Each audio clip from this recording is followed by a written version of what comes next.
सध्या चालू असणाऱ्या विधान परिषदेच्या निवडणुकीमध्ये जे मतदार आहेत ते प्रामुख्यानं जिल्हा परिषद सदस्य आणि नगरसेवक, मग ते महापालिकेचे नगरसेवक असोत किंवा नगरपालिकेचे नगरसेवक असोत, हेच मतदार आहेत.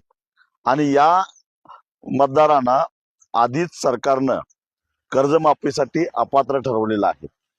त्यामुळं निवडणुकीचा आणि निवडणूक आयोगाचा बागुलबुवा दाखवून त्याची घोषणा करता येणार नाही असं सरकार जे सांगतंय ते धादांत खोटं आहे. एक मुळामध्ये या निवडणुकीचे जे मतदार आहेत त्या मतदारांच्यावर प्रभाव टाकण्यासारखा त्यांना लाभच होणार नाही या कर्जमाफीचा, तर मग प्रभाव कसा काय पडणार?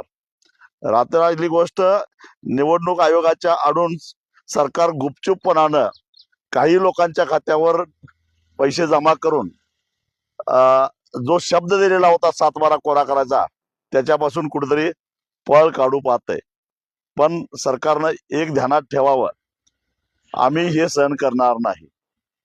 नियमित कर्ज भरणाऱ्यांना प्रत्येक खातेदाराच्या पाठीमागे 1.5 लाख रुपये आणि जे सरकारनं लोकप्रतिनिधी, पेन्शन घेणारे आणि इन्कम टॅक्स भरणारे हे वगळता सगळ्याच शेतकऱ्यांना त्याच्यामध्ये थकीत शेतकऱ्यांना कर्जमाफीसाठी पात्र धरलं पाहिजे. याच्यामध्ये काही बदल झाला, ज्या पद्धतीनं वाजत गाजत त्यांनी लाडकी बहीण योजना जाहीर केली आणि आता अनेक बहिणींना त्याच्यामधून वगळायला सुरुवात केली आहे, तसं गुपचूपपणाने कर्जमाफी राबवून अनेक पात्र शेतकऱ्यांना अपात्र करण्याचा प्रयत्न केला तर आम्ही हे खपवून घेणार नाही. 30 जून ही अंतिम तारीख आहे.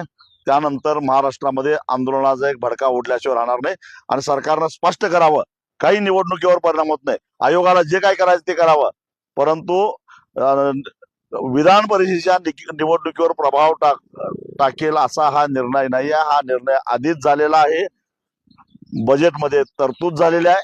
त्यामुळं सरकार जे काय सांगतं, विशेषतः मुख्यमंत्री जे सांगतात की निवडणूक आयोगाने घोषणा करायला बंदी घातलेली आहे, यात कुठेतरी काळं बेरं आहे.